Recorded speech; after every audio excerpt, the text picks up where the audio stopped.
From Tally to Cali. It's time to wake up. Wake up!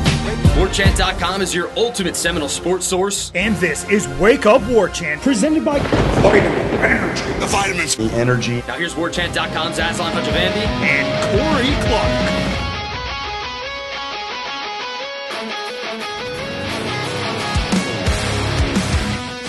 Wake up! It's Wake Up Warchant presented by Vitamin Energy. Coming up on today's show, we've been really critical about the coaches, but the coaches have never really been critical about the players until yesterday, it seemed like. We do a deep dive with Damien Sordelett from the Roanoke Times talking about the Hokies, and there's 32 teams still alive for the playoffs. That stings. Wake Up Warchant presented by Vitamin Energy. VitaminEnergy.com. warchantbogo, a promo code to some, a lifesaver to others. Buy one, get one free when you use that promo code over at VitaminEnergy.com. It is energy with benefits. Shout out to my guy Mercedes Mike sending a photo of his extra strength blue raspberry Focus Plus in the group chat the other day, Corey, telling all my boys, stuff's pretty good. Only been telling you guys for like 2+ years now, everybody. Go check it out. Right. Take a shot. VitaminEnergy.com. warchantbogo. Warchant.com, ultimate Seminole sports source. $1 for a week, and you get a year subscription to The Athletic. What are you waiting for? Put it on the Christmas list, everybody. Corey, how many Vitamin Energies did you take before you went on Seminole Headlines on Tuesday? You were on one, man. Oh, thanks, buddy. I don't even know if that's a compliment or not, but I appreciate it. I didn't take any on Tuesday, but I like to take some before I work out. Okay. So maybe on Wednesday, maybe for my Wednesday grind, I'll take a little VE. Did Ira Schofel trespass upon you? I love you, but you were in the paint a lot, man. You're getting some 3-second violations on Tuesday. I'm like, let Ira let him cook. Screw that. I don't even know what you're talking about. That's ridiculous. Let me ask you this, then, Corey. So, folks, we got Damien Sordelett from the Roanoke Times joining us later in the show. So, if you want to hear about the actual game, you can go ahead and fast forward, look in the show notes. As always, we'll tell you what song we just played. We'll tell you where in the show we talk about certain things, which, by the way, if you listen to us on YouTube, you don't get the full bumper music intro because I have to cut it off after 7 seconds. So sometimes I can let it breathe a little bit longer on the podcast version, Corey. But, I mean, I'm probably have asked you this before, Corey, but to what end do we sit here and you, and I don't know if you're trying to be devil's advocate, but when you talk about winning 3 straight to close out the season, maybe 4 if you're talking about a bowl game, is that preparing fans for the possibility that looks like a marketable season to hold on to your job? So we don't want to be here in 2 months from now having to wipe egg off of our face and dirt off of our shirts from, carrying the pitchforks and the shovels and trying to bury this coaching staff? Or, like, do you really think that you could see stuff in these 3 games that would radically change the way that most everybody else feels? Because 2022, it's the way they dismantled everybody until they got to those last 2 games against, pretty equally matched teams. Oklahoma State was down a few people in the bowl game. Florida was pretty equally matched. Everybody else, interim coach, first-year coach, backup quarterback, but you throttled the hell out of them. Maybe this team would do that if they had that schedule, but they don't. So how much of you talking about winning 3 out? Because I don't think you said it finally. It's not impossible, but it's improbable. So, like, why continue to think about a world in which that is a reality? Well, I just think we keep operating under the premise that there's no way it can happen, and so Norvell's going to be gone. And there is a way it can happen. Again, nobody's predicting it. I'm not sitting here predicting that Florida State's going to even win Saturday night. I have no idea. I certainly wouldn't predict them to win 2 games on the road when this coach in this program has proven it can't win on the road. But my whole point in that exercise, and it continues to be an exercise, is what if it does happen? Because I'm not like predicting that I'm going to marry Mila Kunis. Not that I would anyway, because Stephanie's sitting right here, and that's the love of my life. I'm not even interested in Mila Kunis. But I'm not predicting something that is impossible. Like, NC State's lost some games. Florida's lost a bunch of games. It's fairly irrelevant at this point, though, Corey. I think that's what Jeff and Ira were trying to communicate to you. But see, that's what they say. Yeah. I don't know that that's the reality, is what I'm saying. And I don't think Ira was even saying that. Ira wouldn't even entertain the notion because he doesn't think it's going to happen. Right. Much like me saying what I would do with Mila Kunis on our first date. Probably like I don't know what I would do, like a paint, like a wine and sip wine and paint. Sipping one of those paint, things. That would be a fun date, I think. Yeah. Yeah. What are those called? Wine and sipping. I don't but know. What's it called? I'm asking Steph. Painting with a twist. That's what we did. And I actually have, or we have, the painting I did with the big moon and like a haunted forest. Great times, Aslan. But so it's not like Please me take a photo like, and tweet that out at some point this week if you have time. No chance. I think we have hers. I think we threw mine away. But it's not like I'm sitting here planning my first date with Mila Kunis. That's idiotic. But people go into Raleigh and win. People go into Gainesville to win. And I think my point would be, if you've gone from 2-10 to 7-5, I mean, what were people expecting? And I'm saying that from the administration's point of view, not from you guys listening, not from my point of view. But you just went from 2-10. Nobody was expecting a playoff run until they beat Alabama. But when the season started, nobody was predicting a playoff run. And I think most people would have said, well, if he wins 7 games and gets to a bowl, he probably will stick around. Well, that's still on the table for now until it isn't. And it might not be on the table Saturday night. That all might be over. But as we stand here right now, 7-5 is still a possibility. Not a probability, but a possibility. If it is, again, I don't think it's just cut and dried as he's gone no matter what. And the point we brought that up was because of the way he was on Monday during the press conference. And we get him today later today, and we'll see how he is this time. I don't even know if there's no point in asking him any more big picture questions. What's changed in 2 days? But we'll see what his mood is or what his message is. But like I know you don't want him to come back, no matter if they win 4 in a row to close it out. Right. I know Jeff clearly doesn't. I know Ira probably doesn't. I don't think I do either. But we don't matter.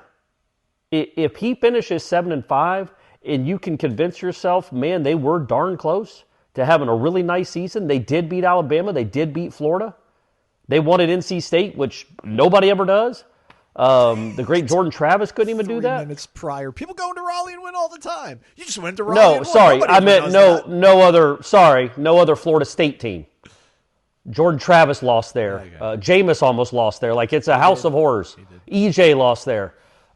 Jimbo lost there 3 times. Like, it's not an easy place for Florida State to win. If you go up there and you somehow break through that glass ceiling that you can't win in famed Raleigh, then, you're looking at 7-5. Your losses were to all good teams except one. And I think the conversation then, to me, if I was running the administration, and again, I'll be honest with everyone, I would have fired him after Stanford. But he isn't. He wasn't. The Stanford game to me is the one that's, again, I just can't quite get over that. You lost at Clemson. I get it. It's not a good Clemson team. You were an underdog. You lost to a good Pitt team. You lost to a good Miami team. You lost to a good Virginia team. Now, you don't have to lose all the close games. You don't have to lose to all the good teams you played. But if you finish the year if you start the year with a win over Alabama and you close it out with a win over Florida, and you finish 7-5, I know it's really 5-5. But I'm just telling you, man, I don't think it's an absolute certainty that no matter what he does these next 3 weeks, he will not be the coach in 2026. I think that's why he was acting the way he was acting on Monday. I don't think he's been told he's been let go. I also 100% don't think he's been told he's staying no matter what, because both of those would be foolish, in my opinion. But there's a way he can coach himself into another season. I know people don't want to hear that. In my opinion, he has to essentially win out. And while I don't expect that to happen, I would be stunned if it happened.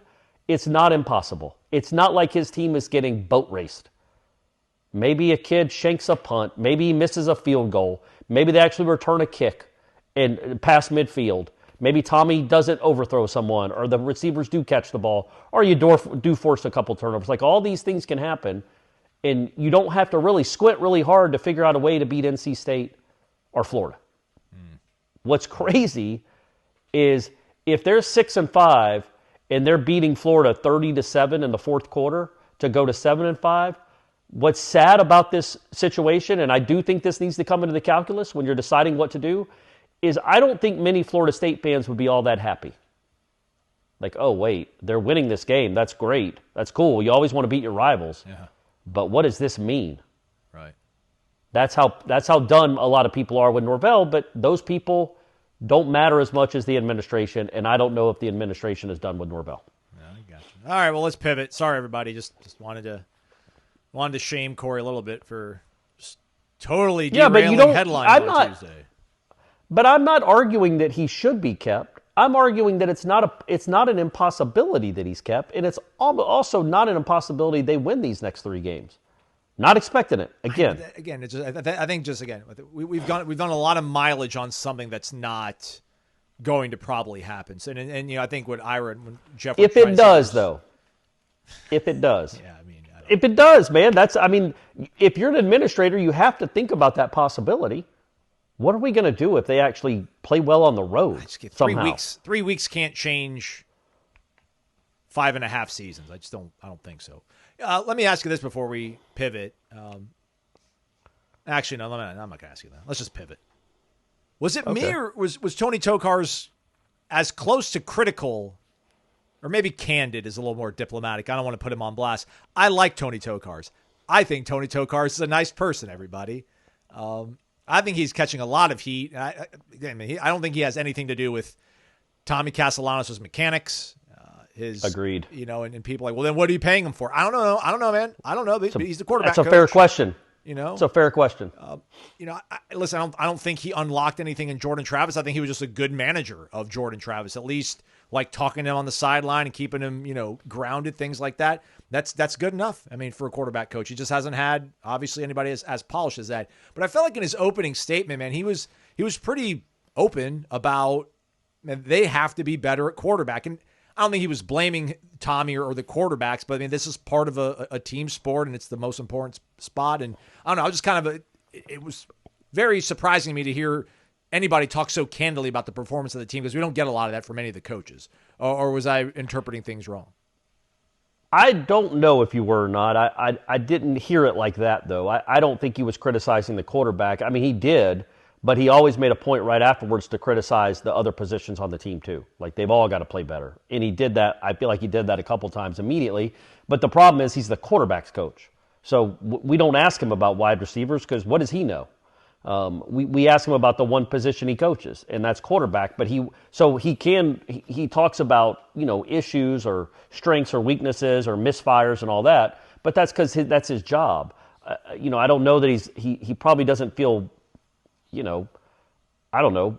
He wouldn't feel great about criticizing the tight ends or the offensive line, because that's not what his role is. And frankly, I don't know what his role is. I think that might be the reason he's the last assistant we've talked to. I think when you watch the sideline, I don't see, Tony's in the box, isn't he?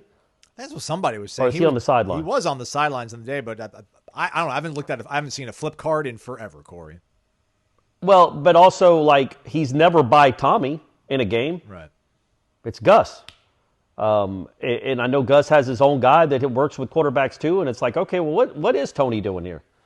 Because I don't think I think Gus is the one that's coaching Tony or coaching Tommy. Sorry, that's a lot of names right there.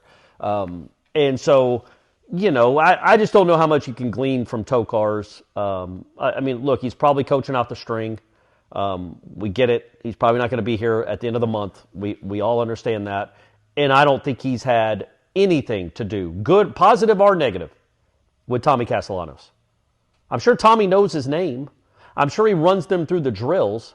But at the end of the day, it's Gus it's dealing with that. And, I mean, I don't know how much. We don't get to watch practice. Again, that's not a complaint. It's just a reality. It's not at all. I don't know how much Tony even works on mechanics. And if he does work on Tommy's mechanics, he needs to figure it out. Well, there's always... Because I'm about tired of seeing that kid whip it from his hip. He's the smallest quarterback in the ACC, and he's still throwing it from his hip. We did see practice for 4 years. So there are individual... That was before Gus. Right, that was but I'm saying, before but Gus.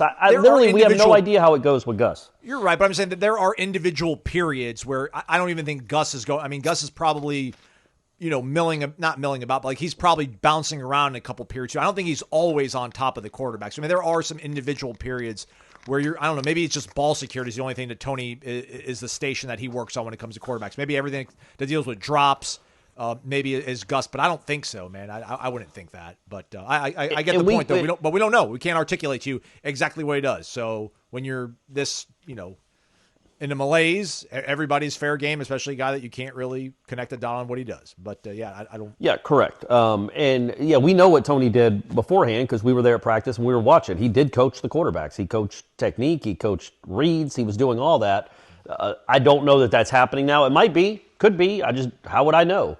But I think it comes back to the way we started the show, because you start thinking about it like, and this is because I know we've so much tried to compare this, at least when they had their losing streak, that maybe they've just started another one, that you could try to compare it to the 2022 season.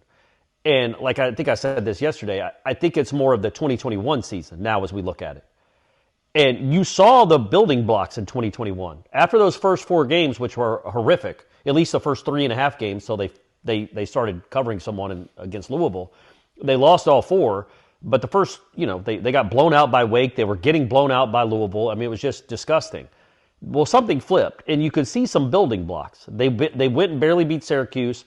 They beat North Carolina. They beat Boston College on the road, and really, I mean, they're up 27-3 and should have won that game by 21 points, and if I remember correctly, there was some just crazy officiating calls in that game. But they still won. And they got to a point after starting 0-4 where if they win at Florida, they go to a bowl. But anyway, you saw the building blocks, right? We saw all that. And they did build upon that. And that's why I was trying to compare, or I was thinking about comparing this season to that one. The difference is that whole offense, or a lot of it, was coming back from 2021, including your quarterback. Is this quarterback coming back? Would you want him to? Those are all, it's so much up in the air. Like, we don't even know if Tommy's eligible to play next year.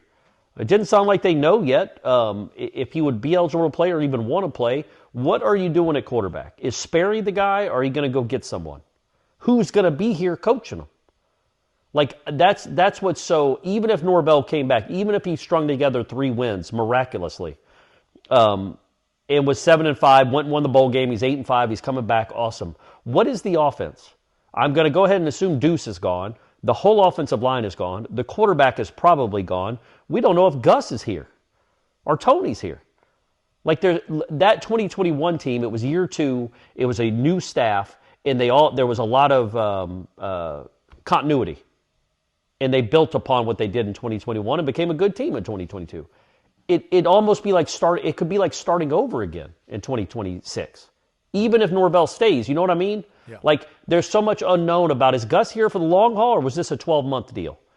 Is Tommy here for the long haul? Do you even want him here? Is Deuce going to be here? Who's your number 1 receiver? Or if it's Danzy, who's your number 2? Where's your offensive line coming from? All these questions. There's nothing that, as good as this offense has been at times, we don't know. We don't have a clue who's even going to be on the roster next year, because so many of their guys are probably one-and-dones.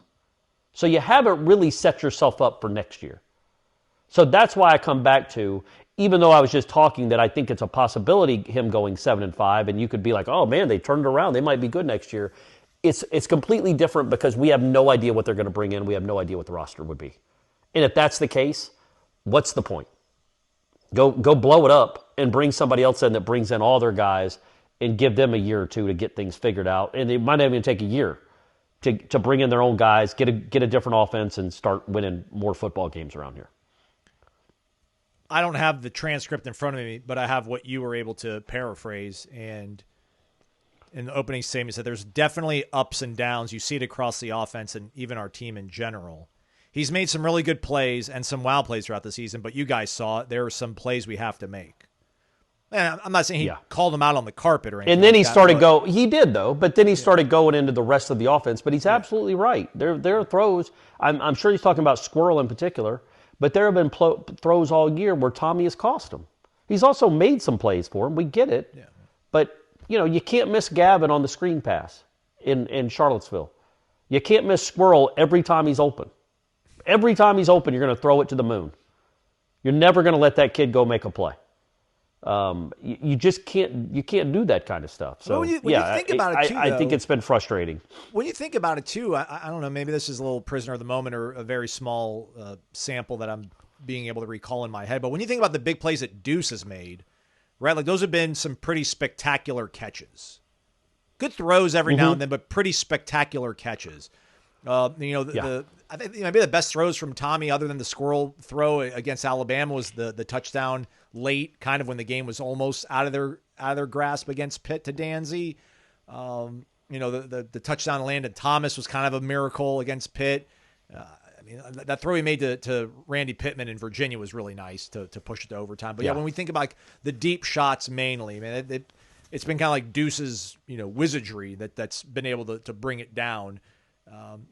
Squirrel doesn't have that kind of radius, and you can't. But you never maybe underthrow him once or twice instead of overthrowing him all the darn time. But that'd be something. You could at least get a pass interference if the DB runs into him. I think that's another way that I would judge Tommy is his biggest plays. A lot of his biggest plays, he's got fine numbers. They're not great, but they're not horrible. Has been just because he's got an exceptional wide receiver that makes a lot of plays for him. Yeah. And he does have a security blanket. And will that security blanket be here next year? I doubt it. He could be. I assume he's an NFL prospect. So I don't know if he's coming back for a brand new coach and a brand new offense. You might have 3 more games of Deuce. And then what would Tommy be without him? What would this passing offense be without Deuce? Like literally so many of their plays in the passing game has just been thrown it to zero. And you could go get another really good wide receiver, and I think LaWayne McCoy could be one. They definitely think Boggs can be one. And we know Danzy's going to be one. So there are pieces here, but man, there is something extra secure. And I watched it with Jameis in 13. And I saw the difference between 13 and 14 with Jameis was, man, it's nice to have a 6'5" guy that you can just toss it up and he'll go get it. And there's not really any risk there. Like a big play can just be thrown it to Kelvin Benjamin down the sideline. He'll go make it. Just like a big play this year, just throw it up to Deuce. He'll go get it. And Jordan had a little bit of that with Johnny too. You can't overstate how important that stuff is, and I don't know that you're going to have anything like that next year. And again, it probably won't matter because you'll have a brand new offense that we're watching. So, but I do want to say this because I don't want it to just be all negative and all about Norvell and the future and all that. Again, I just want to stress, Deuce Robinson's awesome. Awesome. Mm-hmm. I think he's already at 820 yards or something. He's close to probably 2 games away from 1,000 in this offense with this quarterback and this coordinator. Man, that's something. And also, holy cow, did USC have some wide receivers? Yeah, man. I mean, they got the Georgia's best receiver is a USC transfer. Florida State's best receiver is a USC transfer. And then they also got 2 dudes still there that are awesome. Yeah, Jacoby Lane and Mekhi Lemon. Yeah, they've Lincoln Riley knows. They're good, right? Yeah, no, they're really. Yeah, right. I think they thought Deuce was expendable because Jacoby Lane's like 6'4", and he had better numbers than Deuce last year. So I think when you're making these decisions to allocate your money, you're probably like, okay, we can let him go, but. Deuce has been fantastic. I think he's outperformed Lane this year. So, yeah, imagine how good SC would be if they did have Deuce. Screw him. Yeah, true. Corner Pocket Bar and Grill is a fantastic combination of things, like the receiving core that hopefully we'll have in Florida State someday if we get this thing figured out. Delicious food, ice-cold, affordable drinks, TVs on, the big games, hoops starting to warm up a little bit now. I think the Lakers got the Thunder tomorrow or Thursday, possibly. Could be a total figment of my imagination. But it's located over 2475 Appalachian Parkway. Come on out Friday, 5 p.m., happy hour, meet and greet. Last one of the season. Come criticize me or Corey to our faces, everybody. Or be nice. Don't do that. Don't tell them to do that. Just tell us how much you enjoy the show, even in down times. There we go. Do that. And save your appetite. Are you going to be there? Probably. Are you going to be there? Yeah, it's the last one. I'll be here. I'll be in town. You should be. Yeah, that's nice. Good for you. You should be there. Ladies got to work an overnight shift, I think, so no point in driving all the way over to Jacksonville. But, yeah, we'll see you there, everybody. Corner Pocket Bar and Grill, 2475 Appalachian Parkway, cptallybar.com, the website. Let's talk Hokies right after this with Damien Sordelett of the Roanoke Times. Ace is the place with the helpful hardware, folks. Why would you wander around a warehouse store looking for paint when you could just swing by your neighborhood Ace? In addition to Ace's award-winning service, we have top-rated paint brands. Plus, our color matching technology allows us to match any color. So stop wandering and start painting. Head to your neighborhood Ace today. In Crawfordville, your home convenience store is Ace Home Center and NAPA Auto Parts, located at 2709 Crawfordville Highway. Welcome back into Wake Up Warchant, presented by Vitamin Energy. warchantbogo, your promo code. As we've been doing all ACC season, we're getting a writer who's been covering the beat on the opposition. This week, Virginia Tech, we go to Roanoke, and Damien Sordelett joining us here on the program. First off, Damien, was there football practice even had on Tuesday? It was frigid in Tallahassee. I can only imagine how cold it was in Blacksburg, Virginia earlier this week. No, they're getting to practice today here on Tuesday. Wind chill this morning was at 5 degrees. We got some snow, more like a covering of snow on the ground, which is a little bit more than a dusting. Wind chill yesterday was, I think, maxed out at 16. So it went from being close to 70 degrees late last week to that massive cold front came in. So I'm looking forward to getting down to Tallahassee this weekend, where it's supposed to get back up to the 70s for game time. Yeah, it'll be nice and comfortable for that nighttime kickoff on ACCM between the Noles and the Hokies. I guess just first off, so Virginia Tech's schedule's been kind of wonky. They didn't have their first bye week, I think, until what it was 2 weeks ago. Then they had the Cal game, Louisville, then another bye week. So I've only, just to give you an idea of what I've been able to go back and look at. I looked at their last road game against Georgia Tech, which was a month ago, and then their last game against Louisville. In your estimation, what's been, I guess, the ebbs and the flows of this team? Are they getting better under Philip Montgomery week to week, and how much better have they gotten week to week under Philip Montgomery versus the first few weeks of this season under Brent Pry? Oh, they're getting incrementally better, I would say. The one thing that hasn't lacked since Montgomery took over after the 0-3 start has been the effort and the hard play. That hasn't lacked at all. You can see they tweaked the offense after the first open week. They went to some more option elements, I guess you would say, to get Kyron Drones involved more in the run game. They weren't running him enough in the first 7 weeks of the season before they got to that first open week. And I think they realized, why take one of your best running threats and just have him sit back and throw the ball and be under duress as frequently as he was? Because at the time, no other quarterback had been pressured as much in the pocket as Drones through the first 7 weeks of the season. So they've gotten him running the ball more. Cal couldn't stop the read option there in the second half and in overtime, and Tech just kept going back to it. And then Louisville was like, we're not going to let you do that. And Louisville was able to really stymie them in the second half. Kyron Drones only had, 77, 78 yards passing. Ran for a good chunk of yards, but he's going to have to be able to throw the ball better. If you look at the offensive line, the game against Louisville was only the fourth straight week that they've been able to start the same unit.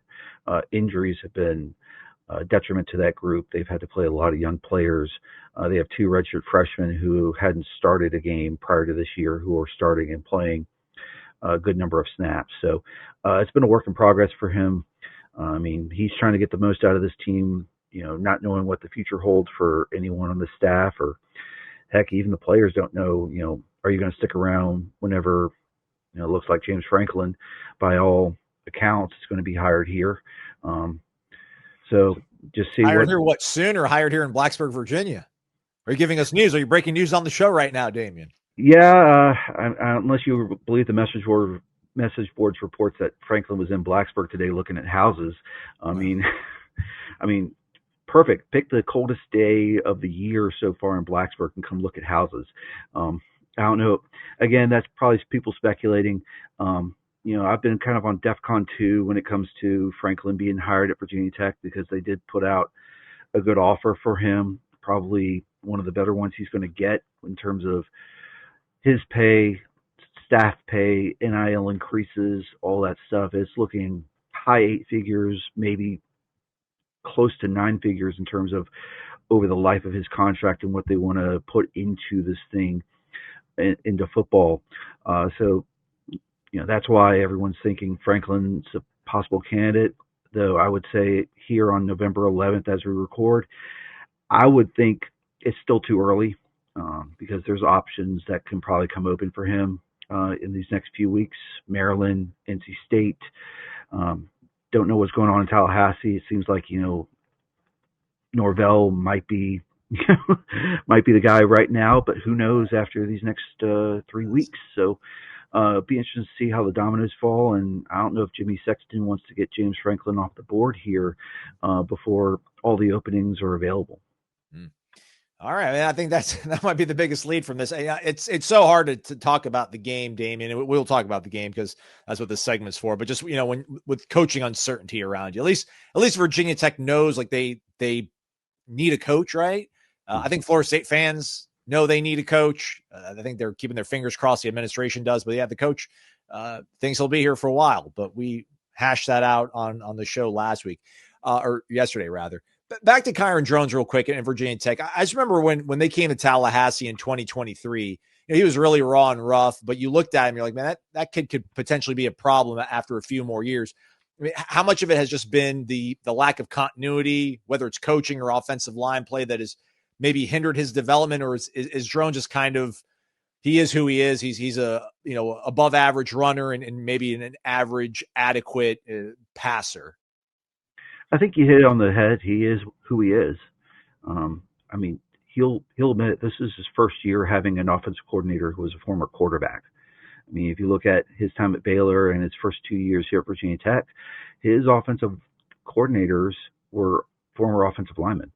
And Tyler Bowen, who was elevated to quarterbacks coach leading into the 2023 season, had never coached the position before. So he's in there trying to work with Kyron Drones and get it to where, working with him on a daily basis. And as much as Bowen's been around coaching staffs, I don't know if he's the guy who can teach the ins and outs of coaching the quarterback position. I mean, he's currently the offensive line coach at Ohio State for a reason, because that's his strength.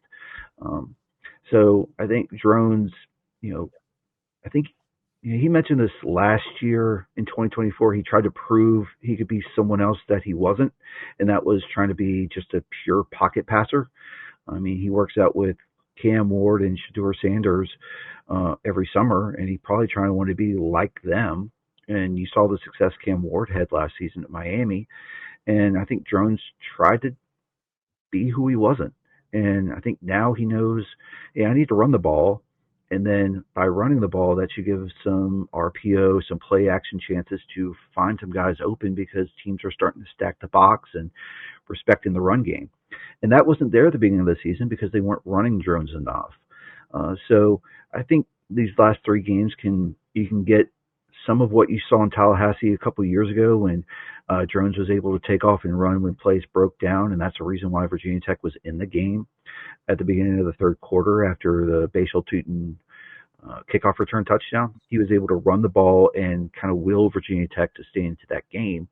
So he's going to have to do that if the Hokies want to have a chance to go down and win in Tallahassee. And because these teams don't play that often, you think, they haven't won there since 2018. Well, they've only played one other time since 2018, and that was 2 years ago in Tallahassee. So he's just got to be who he is, run the ball, and try to make high percentage throws. Because we've seen, like, on his deep ball throws, his completion percentage isn't great on that, and hasn't been that way in the previous 2 years. So those short to intermediate throws, he's going to have to make work against the Seminole defense.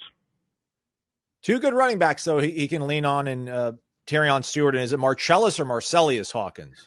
Marcellus Hawkins. Marcellus. Should be. All right. That was my first instinct, although I said second. But, Philip Montgomery's gone head-to-head with Mike Norvell 5 times. I think Norvell's 4-1. But, Montgomery comes from that Art Browse tree. And for as much as we think about them being high-flying, it's all about running the football.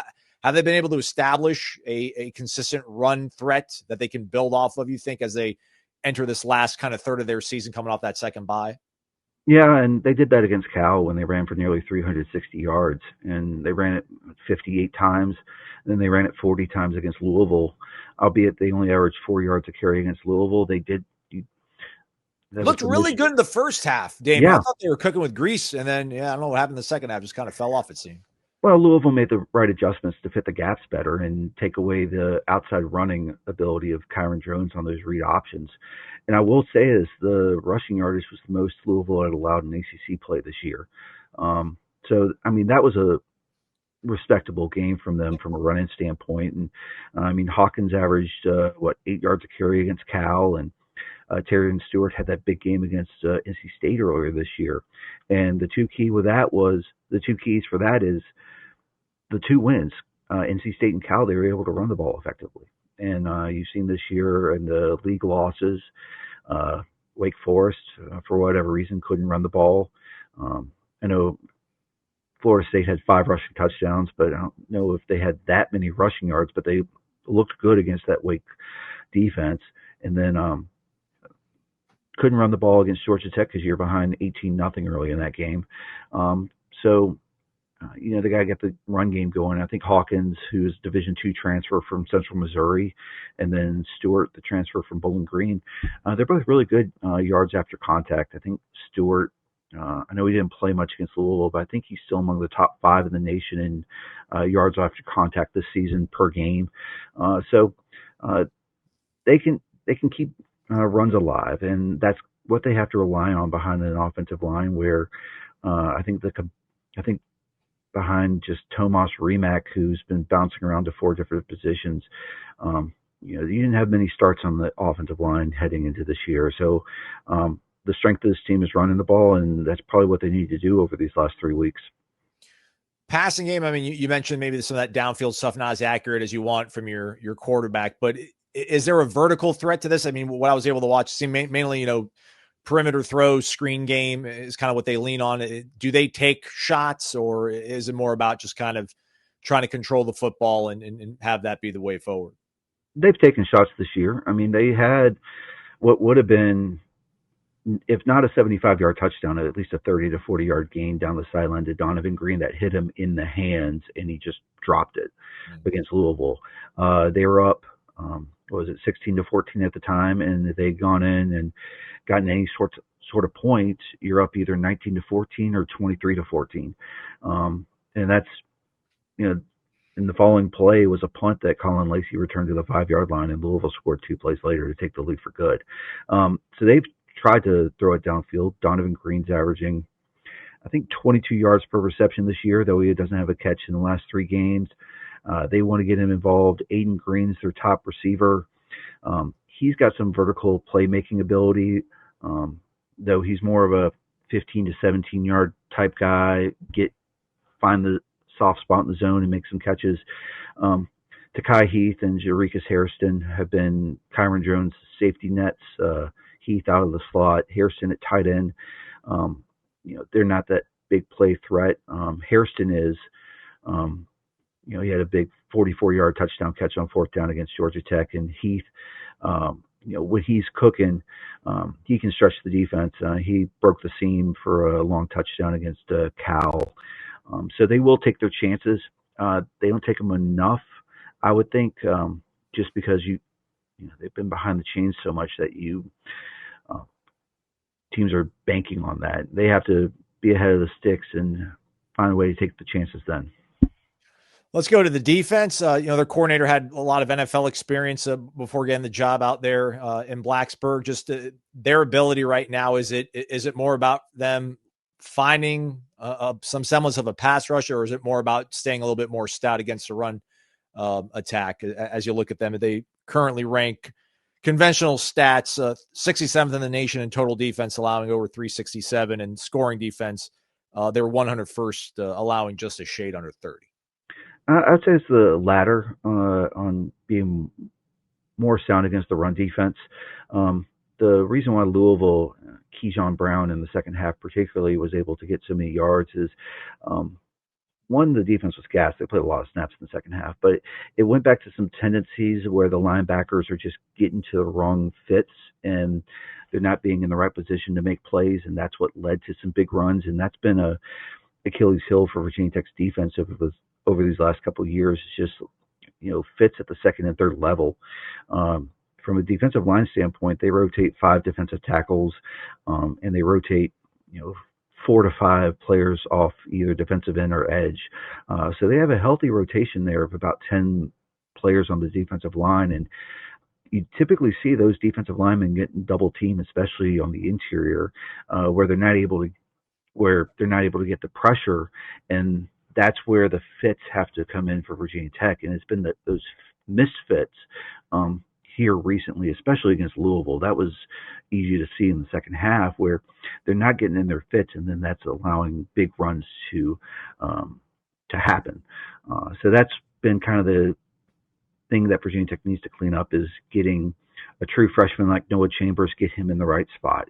Get true seniors like Caleb Woodson and Caleb Spencer, make sure they're in the right spots, because they can make plays when they're in the right spots, but there are a lot of times where they just go for the wrong fit, and then all of a sudden a run that should be like 3 or 4 yards ends up to be 30 or 40 yards.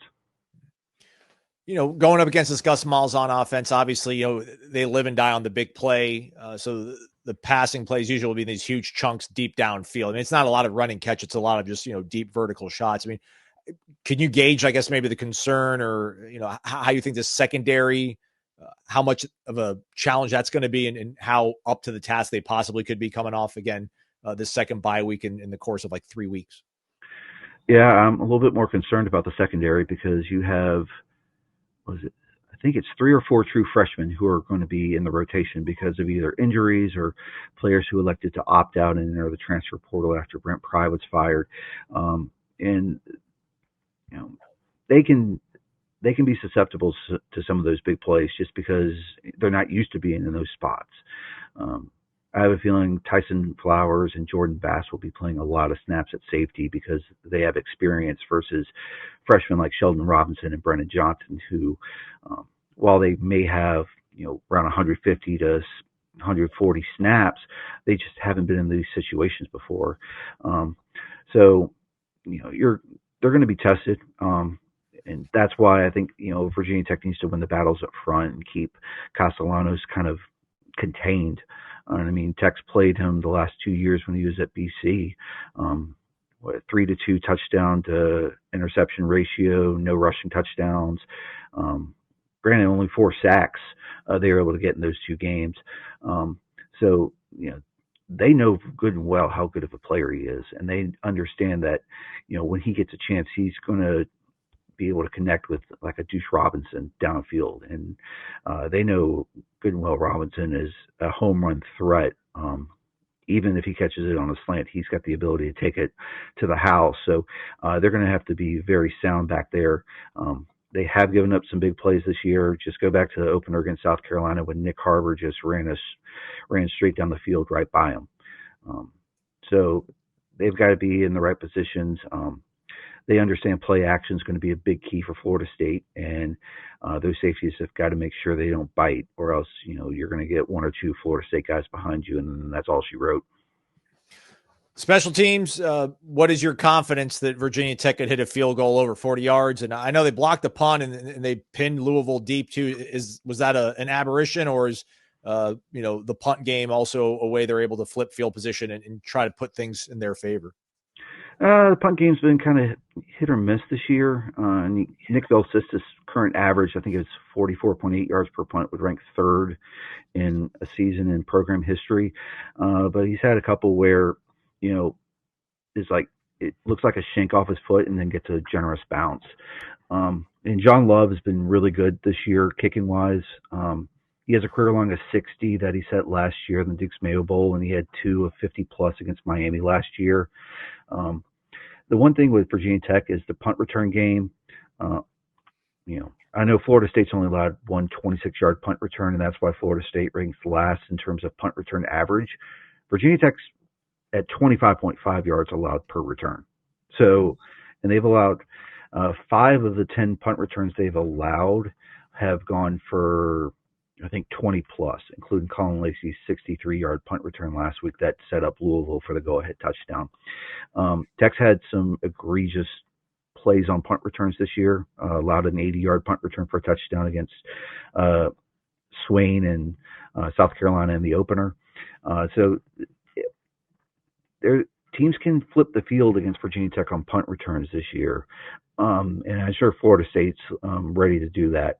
I have more faith in John Love being able to connect on a 50-yard field goal versus what's going to happen when Nick Velsistis punts this ball. Is it going to be pinned inside the 3-yard line, which has happened 4 times this year, or is it going to get returned and flip the momentum of this game?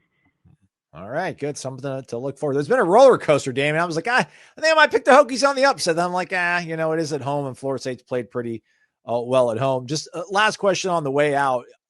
I feel like Virginia Tech's one of those fan bases that has just garnered a lot of sympathy over the years, just because everyone sees just how passionate that fan base is and the success they've had here in the modern era, and it just hasn't been able to really take ever since Frank Beamer wound down his career out there in Hokie land. But just, is there still, I don't know, just the desire? I mean, you talked about the huge sort of budget and contract and things they're going to have to offer to a guy like James Franklin. So they're obviously, the administration is all in on this. What's the level of, I guess, resiliency that remains, you think, in this fan base, and how hungry do they remain to find themselves back in the conversation of the elite in college football? No, they're hungry. They've already announced the sellout for the Miami game next weekend, and that's depending on when the kickoff is, since it's a dreaded 6-day hold. That could be looking at a night kickoff when it could be frigid, and who wants to come tailgate in that? But does Miami want to be here when the furthest north they played is Dallas this year, and they haven't played in any cold weather? So this fan base, they want a winner. They show out. They've had at least 53,000 plus for every home game this year. They've had at least one confirmed sellout for Wake Forest. And I think they might have had two for the Vanderbilt game. They show out and they show up. Tailgates usually are really festive time before games. It's just the casual fans. They're like, I don't know if I want to spend my money on a hotel for this week and the travel. But the diehards keep showing up, and they keep wanting to see Tech turn this around. And I mean, the athletic department, the university voted to add $229.2 million to the athletic department funding starting this year and through the next 3 years. And so that's an increase of, it's $47 million this year, and then $60+ million in each of the next 3 years. So they show they're going all in. And fans, if Tech does hire James Franklin or hires a big name, fans have said they're going to pour in more in donations to help out with this, whether it's helping with NIL funding, whether it's helping with some one-time projects that will help renovate, whether it's the football stadium from the scoreboard to adding more premium seating, some of those things. So the fan base is ready for a winner. They're willing to spend to have a winner. So it's just whether the hire works out, because Justin Fuente looked like he was going to be a great hire to replace Frank Beamer. 19 wins in the first 2 years, and then for whatever reason it just didn't work. Maybe he's a Texas guy and didn't rely on recruiting in Virginia as much, and that got away from the connection that a lot of fans in this area have with having homegrown talent to root for versus, we don't really know about these Texas guys. Who are you recruiting from Texas? And Brent probably got back to that, and that helped quite a bit. But the fact that he wasn't able to win consistently, and then the dreadful 4-quarter stretch where they were outscored, I think it was 52-0 between the second half of Vanderbilt and the first half of Old Dominion, really did him in. So that's why a change needed to be made. And I think if Virginia Tech nails this head coaching hire, I think you'll see a fan base that will be really engaged for 2026 and hopefully moving forward.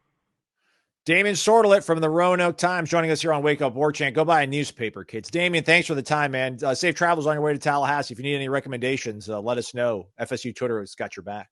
I appreciate you guys. Thank you for having me on, and looking forward to hopefully some warm weather on Saturday. Underdog Fantasy Sports. We'll get you some pick'ems for Florida State and Virginia Tech later in the week. Right now, though, we're still waiting on some of those. So some of the more premier games of the weekend are on the board, Corey. Arch Manning and the Horns coming between the hedges to take on the Bulldogs. Bevo and Uga squaring off once again. Arch Manning, higher or lower, 219 passing yards.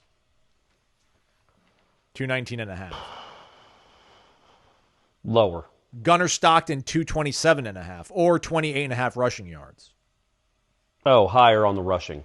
Okay. Would you rather go 18.5 rushing yards higher or lower on Arch, or you cool with lower on 219? Oh, I'd rather go higher on that too. Okay, there we go. The problem is the sacks, though, isn't it? The sacks come into play. I'm still going to go higher on both.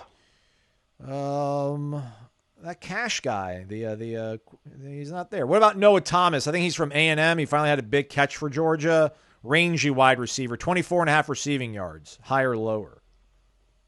Higher. And yeah, man, there's not a lot of big-time playmakers on these. It's crazy. And then Nate Frazier, starting running back for the Bulldogs, 57.5 rushing yards, 60.5 rushing and receiving yards combined. Oh, we'll do higher on that. On the rushing, he might catch a screen pass. Yeah, that is an 11-1 payout, boys and girls. 11-1 payout. Go over to Underdog and get involved. Download the app today and sign up with promo code WARCHANT to score $50 in bonus funds when you play your first $5. That's promo code WARCHANT. Millions of fans have already won billions making picks on Underdog. Will you be next? Underdog, make picks, win money. Underdog Fantasy Sports must be 18 or older, 19 or older in Alabama and Nebraska, 19 or older in Colorado for some games, 21 and older in Arizona, Massachusetts, and Virginia, and present in a state where Underdog Fantasy operates. Terms apply. See assets.underdogfantasy.com/web/play and get terms _DFS_.html for details. Offer not valid in Maryland, Michigan, Ohio, and Pennsylvania. Concerned with your play? Call 1-800-GAMBLER or visit ncpgambling.org. In New York, call the 24/7 Hope line at 1-877-8-HOPE-NY or text HOPE-NY. Hoops, catch the fever. I think I might after last night's game in Gainesville. 18.5-point underdog, the Noles, but they led at half. Even led at multiple points in the second half, but fall to Florida 78-76. The defending national champs went on a 14-3 run beginning at the 10:49 mark when Florida State led 57-55. By the 6:32 mark, Florida led 69-60. FSU didn't back down, though, thanks in large part to Robert McCray V. He scored a game-high 29 and only had 2 3-point buckets. So, balanced score. Really impressed with him. Dare I say maybe some Trent Forrest-esque ability to finish at the rim. McCray had a chance to tie the game at the free throw line with about 17 seconds to go, but missed the back end of the double bonus. And then Florida sunk their free throws. It's November, so who knows how this is all going to look once conference play starts, but this is all really encouraging. Florida State shot 6 of 31 from 3. It's not good. But they scrapped. They played hard on both ends. They had an opportunity to steal one on the road versus the defending champs in a game where Leger Jones was 1 of 10. So he's expected to be one of your more reliable scorers. He goes 1 of 10, but you find yourself really in a game that you could have stole. Has to be a big shot of confidence that they can carry forward from here.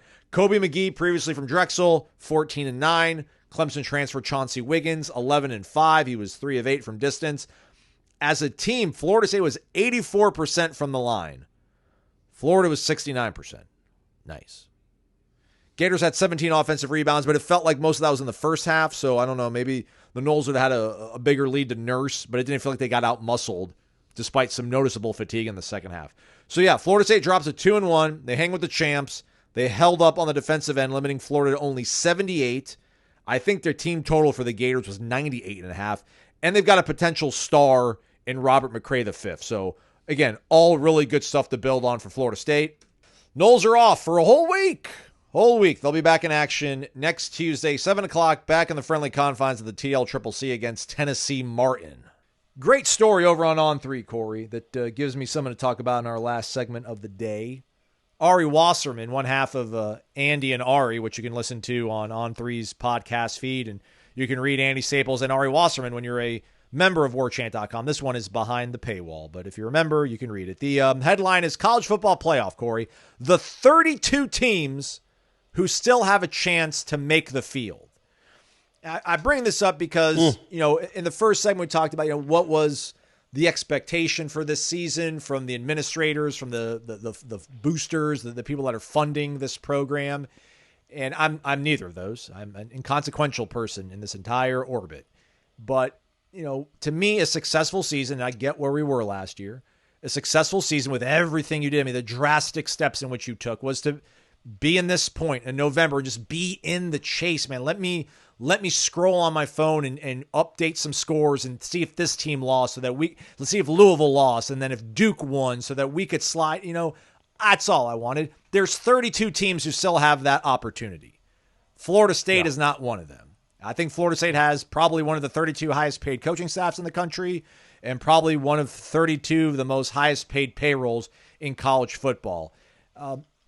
Thoughts on that and just how, I mean, obviously losing sucks, Corey, but just another season of not being in the, I know it was 2 years ago we were, but to not be in the thick of this stuff so early in the season, like, just so deflating, man. And you see all these. Doesn't that seem like that was, it seems like it was a decade ago. Yeah. Like 2 years ago on this date, we were getting ready for them to play like Duke, I think. Or I don't remember what the game was, but they had a big game at home. Maybe it was the Duke game. That was their biggest home game of the year, yeah. Or maybe at Pitt. I don't know. They had some game coming up where it was a big game. Like there was a lot on the line, we thought. Yeah. Win and you keep your hopes alive for a playoff. That was 2 years ago. Yeah. Like 36, whatever that is, 24 months ago. And now here we are. Yeah, those are depressing stats. It's depressing that Florida State's not there. As I say repeatedly and will continue to say, and I hope y'all don't turn me off because I keep saying it, this is not your destiny. Florida State's a good program. They'll be good again, maybe very, very soon. They are going to be good. This is kind of life of a college football fan now. Ask your Florida buddies. Ask your flipping Georgia Tech buddies. All of a sudden, they got a chance. They've never had a chance. All of a sudden, they got a chance. Yeah, look, I don't think it's not too much to ask to be in playoff contention. It is too much to ask to expect it every year. Yes. I get it. This has been a bad year. Last year was a horrific year. Also, on Monday, this is going to be on Monday. Sorry, Corey. On Monday, Mike did say that he told the team beforehand, before the season, they had the potential to accomplish all their goals if they played well, right? Yeah. So and then I think he also said, and if you don't play well, you can lose them all, which they've proven that too. If you give other teams opportunity, we can lose some games too. So, but yeah, I think he went into this and he felt good. Again, listen, after the Florida game, in that room afterwards, in front of that cameras, in front of those microphones, said this will be a quick fix. It will be a quick and immediate fix. Yep. He did all the things. He had all the opportunity afforded to him to do so. And again, we're not one of these 32 teams that still has a chance to make the field with 3 games left. Yeah, but it's like, again, it just sucks, man, because I do think they're one of the 40 best teams in the country. They just play situations poorly and they can't win on the road. But that goes back to him and them. And they don't get the benefit of the doubt, especially not after 2-10. But I was just looking at the FEI stats today, and I think they're ranked 29th in the FEI stats, which is fine. But their point, what is it? Their drive differential or their big play differential. All these differentials that they have. Yards per play, which is it's a pretty telling stat, or can be, offensively and defensively. They're 14th in the country, or 12th in the country, in net yards per play, meaning the difference between their offensive yards per play and their defensive yards per play is 12th in the country, 12th best. The next team that has a losing record down the list is Clemson at 33. So the top 32 teams in the teams that have the top 32 teams in yards per play differential all have winning records. Most have at least 7 wins. Florida State's out here twisted in the wind at 4-5. So again, some of that has to do with Kent State and East Texas A&M. I get it. Although I don't think East Texas A&M counts, so it's the Kent State game.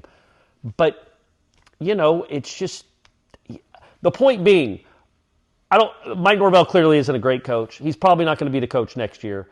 I don't think this is a great Florida State team by any means. Do you? No, nobody does. No. This isn't a great Florida State team. It's had great moments, but it's not a great Florida State team. And yet, even with this kid at quarterback, even with an offensive line that's never worked together, even with an OC in his first year, in all these moving pieces, in a defensive coordinator with his first year, they are, 8 plays away from being one of those 32 teams. Probably 4 plays away. Meaning, don't feel bad for Mike Norvell, oh my gosh, just give him a chance, gang. He's going to get lucky. He's going to figure it out. Not that. Saying that's how close this team is, who's not all that good, to being in the hunt. Clemson can say the same thing. Right, you're absolutely right. Same thing. Yeah, absolutely. Clemson is similar. So the difference is, I think Clemson came from such a higher precipice. They were at the top of that mountain for it, and they were there for a long time. They had a camp set up. Yeah, they're preseason top 5. We only had 3 weeks. No, I meant just their program has been better for longer. Yeah, but also going into the season, right? I mean, not that we were inflating expectations, but after you beat Alabama and you looked the way you did against those two high school teams, which again, listen, they're high school teams, but like that was pretty impressive. So like, it was a shorter, stay at the top. But yeah, when you're preseason top 4, you're spending all those months in the preseason with all these huge expectations. The expectation here was like win 8 games, win 9 games, be in the hunt in November. Yeah, So the point being, it's not going to be hard to get this team back, whoever's coaching it, back to where you're in the conversation. Because again, I know they're 4-5. I know the season they lost to Stanford. I get all that, but they're only a few plays away from being in the conversation, and this is not a very good team. Wait till you get better players in here. Just a few of them, a better quarterback, whatever it takes, an easier schedule, whatever it takes. It could be next year you're sitting here on November 12th or whatever, and you're 7-2, and you got a real chance. So it's not that hard. This does not have to be a 3 or 4 year turnaround. This is not like trying to, steer an aircraft carrier. This is a cigarette boat. Are those still a thing? Yeah, they are. Yeah. So yeah, it turns. It can be turned very quickly. It can be maneuvered very quickly, very nimble. So that's what gives me hope that no matter who's here, this team, 4-5 Florida State, is pretty darn close to being 7-2. This team. Yeah. And if you're 7-2 in 2026 college football, you are in the hunt, especially if you're in one of the Power 4 conferences. So that's not too much to ask. That's not too much to expect. And it's not that far away. It's not that far away. Last year, it seemed like it was an impossibility away. They had the worst team outside of Kent State in Division I. The worst team. This isn't that. And so, yeah, you can see how quickly it can turn around. Like if this team had gotten lucky or been better coached in situations, had some better plays, they would be right in the hunt right now. And that was coming off the worst season in school history. So you fire Norvell, you fire a staff, you bring in new guys, you bring in a new roster, a new coaching staff. You can be right back in the conversation quickly. Nobody's blowing anybody out either, by the way, except Indiana. And even Indiana, they've been blowing everybody out. They had to go on the road and get one of the best catches of all time to go beat Penn State. And I literally, that catch, for him to hover the right foot and not touch the right foot while his left foot came down, like that left toe, that's an unbelievable catch by that kid. I mean, how much of that is luck? And listen, it's an incredible athleticism. Like, does he, I don't know, man. Just the awareness, to your point, is uncanny. I have no idea. Uncanny. You're right, because you look at that and you're like, man, that kid didn't mean to do that. Yeah. That's just luck. But he must have, right? Yeah. Like, we got to give him the benefit of the doubt that he knew where that right foot was. But just an unbelievable catch in that moment against a Penn State team that's been unlucky. They've lost, I think, all 5 of their losses, or at least 4 of their 5 losses have been really close. I shouldn't say unlucky, but really close. And that's the difference these days. And again, it's depressing because your season can go haywire really quickly with a few bad breaks and a few close games, but it also can be flipped really quickly. Like Georgia Tech's still in the hunt, right? I guess. They're one of 7 teams, Corey. There's 7 teams on Ari Wasserman's list in the ACC that are still alive. 7. But Georgia Tech, you think about them. They only beat Colorado by a touchdown to start the season. Colorado's losing to everybody by 35 points now. That's on the road. They also beat Wake Forest. 2 time zones away. But it's a close game, right? Yeah. And they beat Wake Forest because an offsides wasn't called. They beat Clemson, I think, on a missed field goal, I think they bombed, like they kicked the school record field goal to beat Clemson at the end there. Yep. Like, the credit to them, they won the games, but what's the difference between Georgia Tech, Clemson, and Florida State other than a few plays? Not arguing that Norvell needs to stay. Clearly 2-10 is just a pall over this program, and he can't win on the road. Not only can he not win on the road, they never play well on the road. Like, they just don't play well on the road. I'm not arguing. I'm telling you how close this team even is to being in the playoff hunt. Imagine next year if you get a coach that can win on the road and develop a quarterback or bring in a quarterback, how close you can be.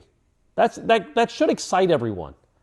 Like, 2018 was tough, man, because you didn't see a lot of hope.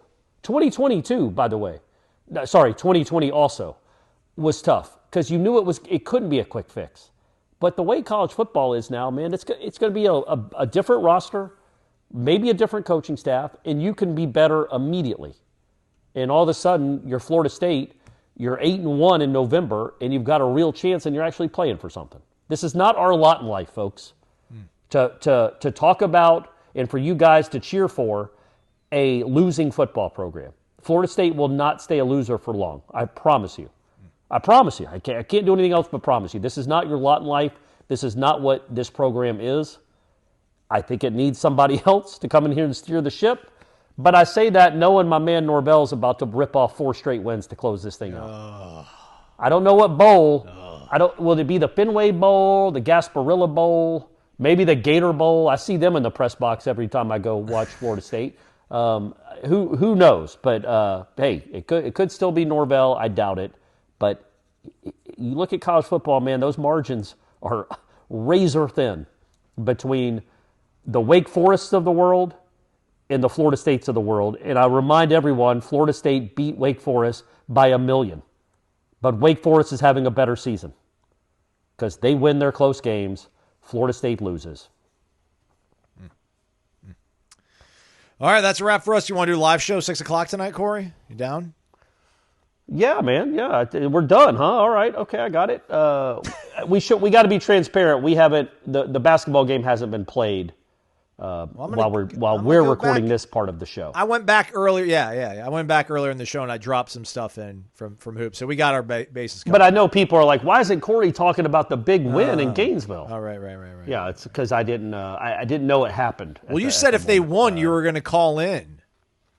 So that's right. So, folks, if this is still in the show at the end, I'm going to go ahead and assume Florida State did not win. We get Norvell again today, right? That's right. See, we do a little bit of a lighter show, you and I, and then you're like, whoa, like what? We didn't go an hour, like with something. I know, wrong? that's awesome. I wanted to say this though, like I don't know, and I don't have any love for the city of Dallas. They killed my president in 1963. Oh my God. I don't have any love for Dallas sports fans. I mean, Cowboys fans are the most obnoxious on earth. But what was allowed to happen to the Mavericks last year? And I say this as a fan of the basketball team that actually drafted Luka and then traded him, which is as dumb. It's not quite as dumb, but it's really dumb. Like, so you tell me, Aslan, you're an NBA guy, and I know the Florida State stuff is over, so y'all can hit stop the listening. bricks. You let the guy trade your all-time superstar, one of the 5 best players in the NBA, and a fan favorite, like a cornerstone, a guy that's going to be there for 10 years. You let your GM trade him. Yeah. And then what?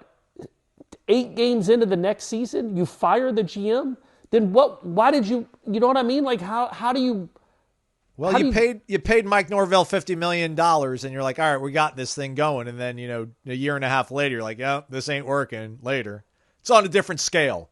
Yeah, I get it, man. I mean, it was such a huge, catastrophic gamble. And listen, I'm a Lakers fan in full transparency, so I love it. I mean, we got rid of... I remember seeing that tweet, I thought it was How's Luka playing this year, by the way? Pretty good?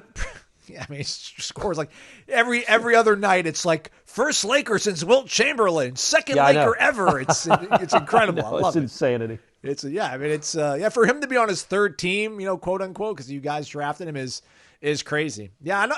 Listen, it never made sense, but I guess it was new ownership, so they're like, all right, like we'll trust you because it was like Luka doesn't take the game seriously enough. His body's not going to hold up. Now, granted, you go and get Anthony Davis, who has shown you that his body's not going to hold up. But, I mean, you can be like, okay, like, well, I guess we'll trust you on this. But, no, you can't even do that. It's incredible. They didn't take any other offers, and it was Luka flipping Doncic. Yeah, it's inexcusable. But you either trust him or you don't.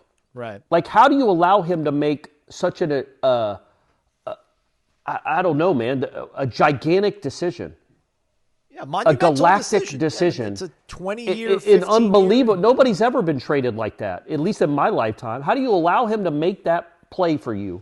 And allow him to do that because the owner signs off, obviously, and then 8 games into the next season, you're like, "This is enough. I'm firing him." Like you got to ride it out, man. You either believe in the guy or you don't. Because if you don't believe in the guy, how in the world did you let him make that trade? So, I would guess it would be kind of like if we want to equate it back to Florida State real quick, like if Alford got fired after Thanksgiving. because of the Norvell contract. It's like, well, you allowed him to do that. And I know he wasn't the only one signing off on that, but play along with me. You allow him to agree to an enormous buyout, an 8-year, whatever, $100 million contract. And then if you're willing to fire him, then obviously, clearly you don't believe in who he is as a leader or an administrator. Then why did you allow him to do that in the first place? But that's a different, because I just, as a sports fan, to allow somebody like Nico Harrison or anybody really to just screw with an entire city's emotions and completely rip out their favorite player on a harebrained, just off-the-cuff thought process, and then fire him is like, well, you don't get a do-over, man. Luka's gone forever. And that's 10 years of memories and moments that those fans would have had with that guy. That one dude decided he didn't care enough to do it, and you let him just be a renegade and take your franchise down that path, and then you fire him anyway. So not only do you not have the best player you've ever had, apologies to Dirk, but then also, and Rolando Blackman, but you don't have the best player you've ever had, and you also, now you don't have the GM that did it. What the flip? Anyway, just it angers me sometimes with what these sports, like they don't take into account the fans. And that goes a lot into what we're talking about now. Like I get it. I sit here and I can tell you there's a possibility and there's a pathway to maybe Mike Norvell coming back, but I wouldn't feel good for the fans if that happened, because I know that gives you guys little hope. Now, y'all might shut up when he's hoisting that trophy next year. Yeah. Or when he's hoisting the Fenway Bowl trophy in December.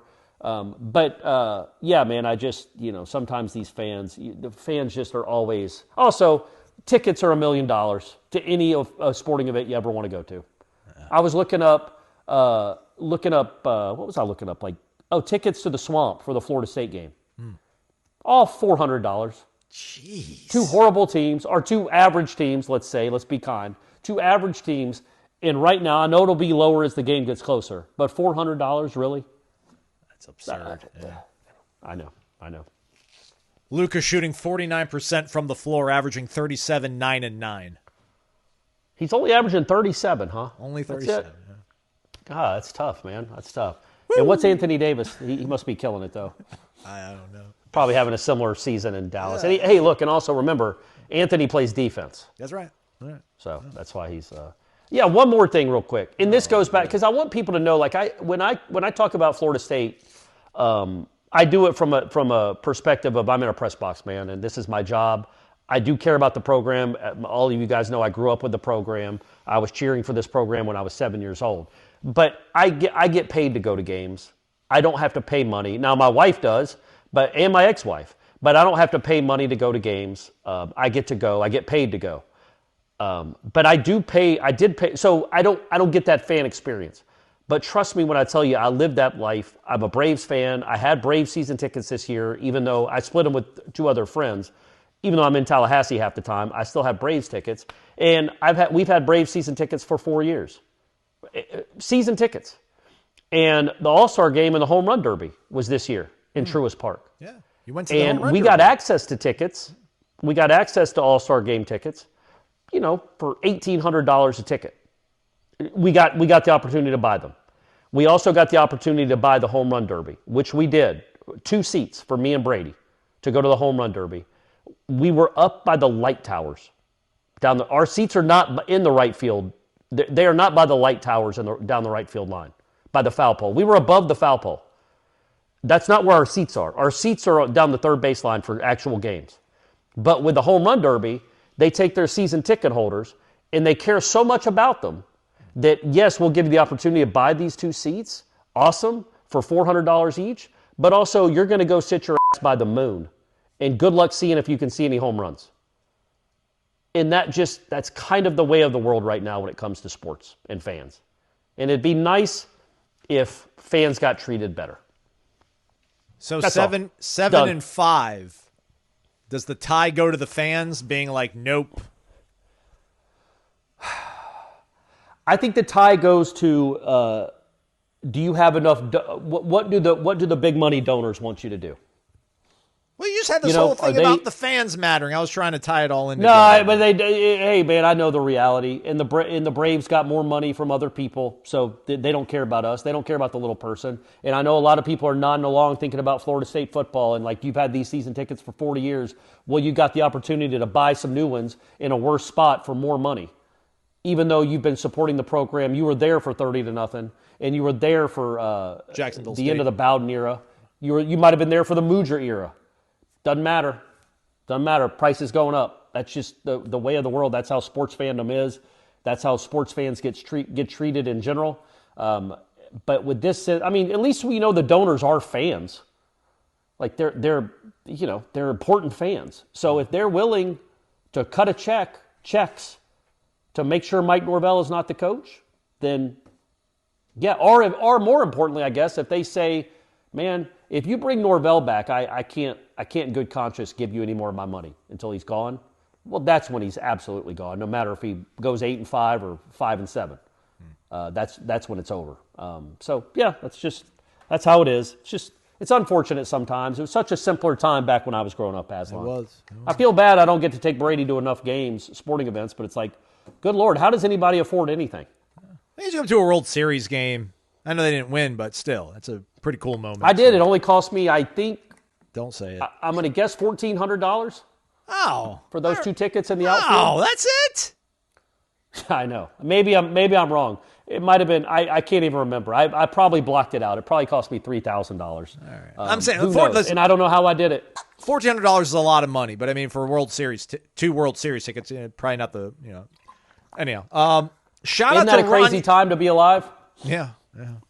Hey, that 1,400 in the outfield is like, that's not a big deal. Ranye. Shout out, Ranye. You didn't shout him out, Corey. He DM'd me because we talked about the police officer guy that mistook you for me. That's right. Ranye, that's my bad. I saw Ranye before the game at Clemson, probably 3 hours before the game at Clemson. Yeah, man. Going to meet up with Keith at his tailgate, and I was lost. I couldn't figure out where I was going. Ranye, that's my bad. I apologize. It was really good seeing you, buddy. And it's funny that he got in your DMs about it, because I did tell him in his defense. I'm like, absolutely. And in fact, I wrote it down in my phone and then forgot I wrote it down in my phone. Yeah. That's on me, Ranye. People Show, Wake Up Warchant. We'll be live 6 p.m. That'll be your Thursday podcast. Do tune in. Set a reminder. Subscribe. Thumbs up. Tell a friend about the program. He's Corey Maslow. Thanks for listening to Wake Up Warchant, presented by Vitamin Energy. VitaminEnergy.com. WarchantBOGO, your promo code.